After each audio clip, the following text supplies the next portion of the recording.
Think about us, way back. Not in fancy houses or with screens in our hands. And I mean, really way back, when we were just trying to stay alive, the world was a mess of sharp teeth and empty bellies. Cold nights, hot days, a million ways to die, and yet we made it.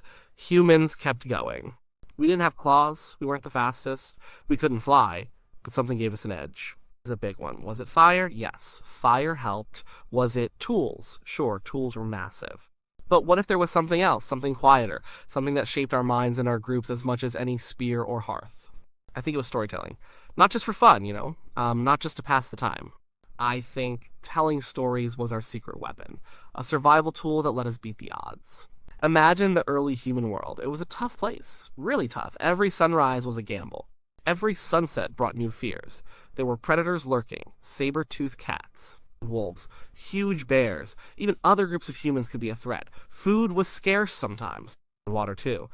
The weather could turn nasty fast. A flash flood, a blizzard, a drought. These things could wipe out a whole group. And we were so vulnerable, naked, relatively weak. Not built for fighting big beasts head on. Our big brains were our main advantage. But a brain alone isn't enough. You need to use that brain, and you need to share what that brain learns. That's where stories came in, before writing, before books, before anything we recognize as formal education.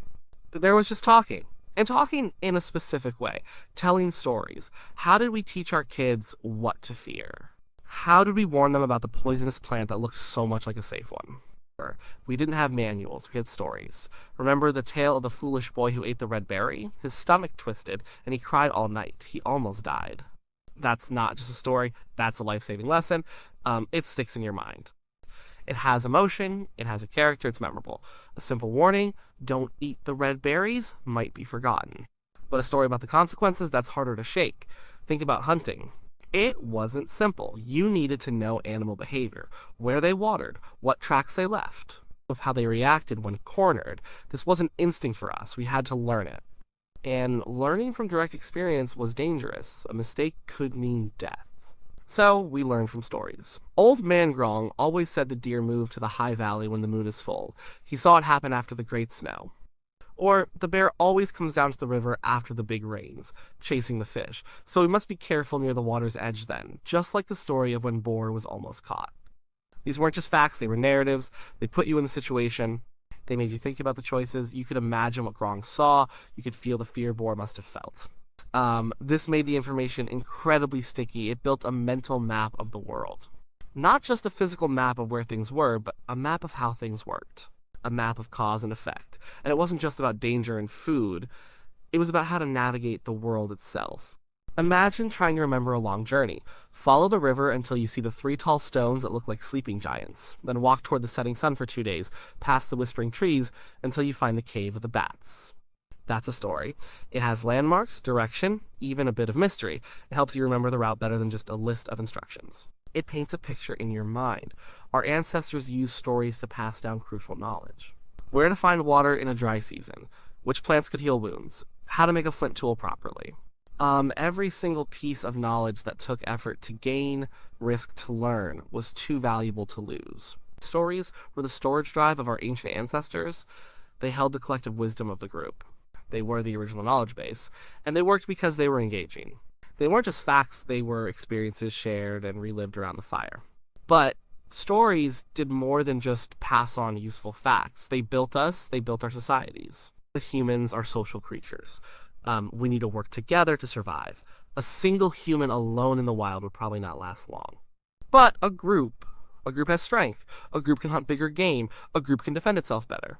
A group can share the work, but how do you get a bunch of individuals to cooperate? To trust each other? To follow rules? You can't just tell them to. You need something deeper. Stories. Stories forged our social bonds. Think about trust. Why should I trust you, a fellow human, when we both might be hungry? When we might both want the same scarce resource, I trust you because I know you. And I know you through the stories you tell, and the stories others tell about you. Remember when Throg shared his last piece of meat during the long cold? He did it even when his own belly rumbled. That story builds Throg's reputation. It tells me he's reliable. It tells me he's part of the group. And we told stories about ourselves, our hunts, our close calls, our mistakes. Sharing these personal narratives wasn't just bragging or complaining. It was showing vulnerability. It was allowing others to see into our minds, to understand our motives. It built empathy. It made us feel like we were all in this together, and that feeling, that shared sense of purpose and understanding, was vital for cooperation. Stories also establish the rules. Every society needs rules. What is allowed? What isn't? What happens if you break a rule? How do you teach that without a written law book? You tell stories, myths, legends, fables. The story of the greedy man who took more than his share from the common kill. He was outcast and he starved alone in the wilderness. This isn't just a fairy tale, it's a warning. It's a social contract. It reinforces the idea that the group comes before the individual, especially when resources are tight. These stories created a shared sense of what was right and what was wrong. They taught morality. They taught ethics. They taught the expectations of the group, and these weren't abstract lessons. They were woven into thrilling, often scary, often dramatic narratives that everyone knew. These stories were our first law books. They were our first sermons. They were how we shaped behavior. And beyond rules, stories created identity. Who are we? We are the people of the river. We are the descendants of the great hunter. We are the ones who survived the great flood. These stories, these shared myths, gave us a sense of belonging. They created muses.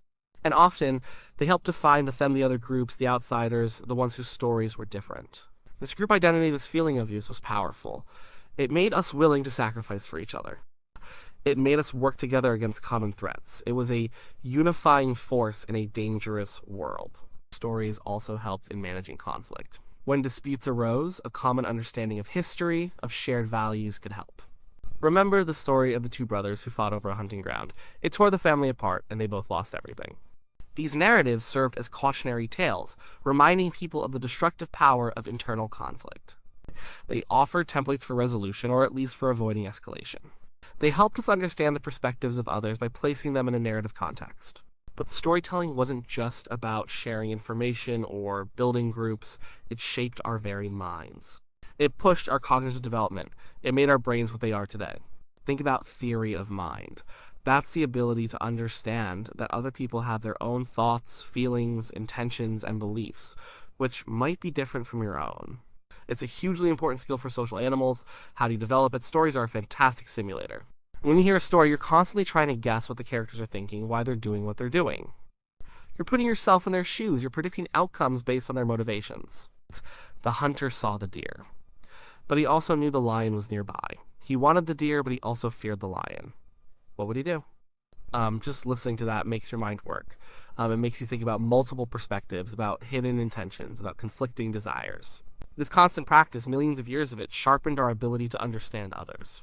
And understanding others is key for predicting their behavior, for cooperating, for avoiding conflict, for surviving. Stories also help us solve problems, not just by giving us answers, but by giving us a framework for thinking. When faced with a new challenge, our ancestors could draw on a vast library of mental narratives. This situation is like the story of the time we had to cross the fast river. What did the hero do then?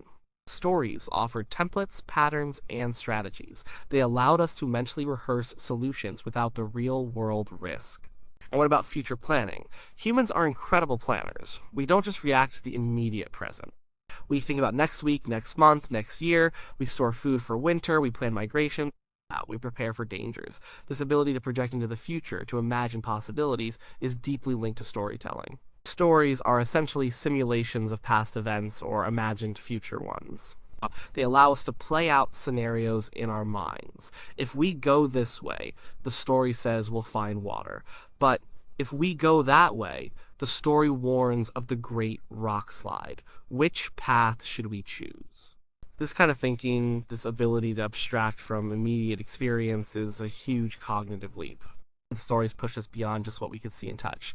They let us think about hypothetical situations. It's about cause and effect that wasn't immediately obvious. They allowed for abstract thought, for complex reasoning, and imagination. Stories feed imagination. They spark creativity. If you can imagine a hero tricking a beast, you can imagine a new way to hunt.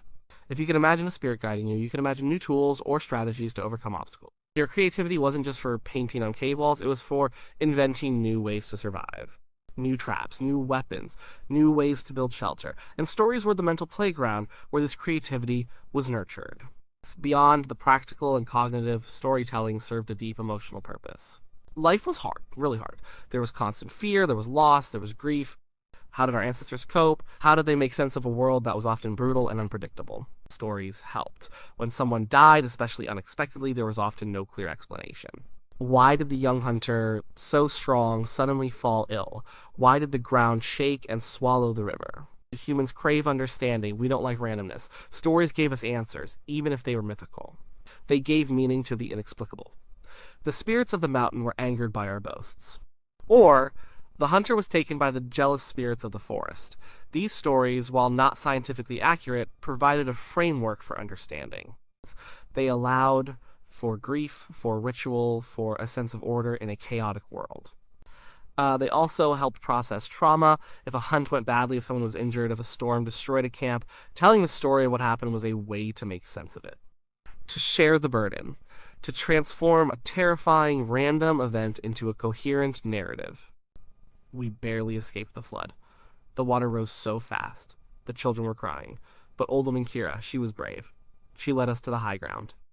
Telling that story, reliving it verbally, could be a way to process the fear, to celebrate the heroes, to learn for next time. It bound the group together through shared experience and shared survival, and hope. In a world full of despair, stories offered hope. Tales of heroes who overcame impossible odds. Stories of seasons returning after long winters, stories of successful hunts after days of hunger. These narratives were beacons of resilience. They taught people that even when things looked bleak, there was often a way through. They nurtured a belief in the future, which is crucial for survival. If you give up, you die. Stories helped us not give up. The evolution of language itself is deeply intertwined with storytelling. We didn't just develop language to label objects or bark warnings, we developed it to build complex narratives. To explain, to persuade, to connect. The very structure of our languages, with subjects, verbs, objects, time markers, and ways to express causality, is perfectly suited for telling stories. It's almost like our language evolved because we needed to tell stories. Imagine the earliest forms of communication. Grunts, gestures, simple calls, food, danger. But then, at some point, humans started putting these pieces together. Danger, cat, big eat, small human.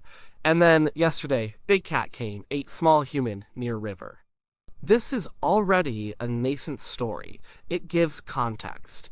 It describes an event in time. It carries more information, more vividly, than a simple warning. As our brains grew, as our social groups became more complex, so did our language. And with more complex language came the ability to tell more complex stories. Stories with multiple characters, stories with flashbacks and foreshadowing. Stories with intricate moral dilemmas. This wasn't just a byproduct of intelligence. It was a driving force. The need to tell stories, to share knowledge, to build community, likely pushed the development of our linguistic abilities further and further. It was a feedback loop. Better language allowed for better stories, and the need for better stories pushed language to evolve. So, where does that leave us today? We don't face saber-toothed tigers in our daily lives. Most of us don't hunt for our dinner or fear for our lives from the elements. But the ancient power of storytelling is still with us. It's woven into the fabric of our modern lives in ways we often don't even notice. Think about the news. What makes a news report gripping? It's often a story. The reporter tells us about a person, what happened to them, what they faced. We connect emotionally, we learn, we feel something. Even in the dry facts of economics or politics, the most effective communicators use narrative. They tell a story about where we are, how we got here, and where we're going. Businesses use storytelling to sell products, not just features, but a story about how your life will be better with their product. A story about identity. Politicians tell stories about their vision for the country, about their struggles, about their opponents. Educators use stories to make learning memorable, to inspire, and, of course, entertainment. Why do we love movies, books, TV shows, video games? Because they are stories. They tap into that primal need to experience narratives. We still crave heroes and villains, conflict and resolution, lessons learned and worlds explored. When we sit down to watch a movie, we're doing what our ancestors did around the fire. We're sharing a communal experience, learning, feeling, and making sense of the world through a story.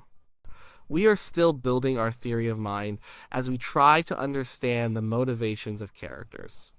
We are still processing emotions. We are still finding hope and resilience in narratives of overcoming. The stories we tell today might be different in their setting or complexity, but their fundamental purpose remains. They help us understand ourselves. They help us understand others. They help us navigate our complex social world. They help us transmit culture and values. They help us make sense of the chaotic, often overwhelming modern world. So, was storytelling our secret survival weapon? Absolutely. It wasn't a physical tool you could hold in your hand.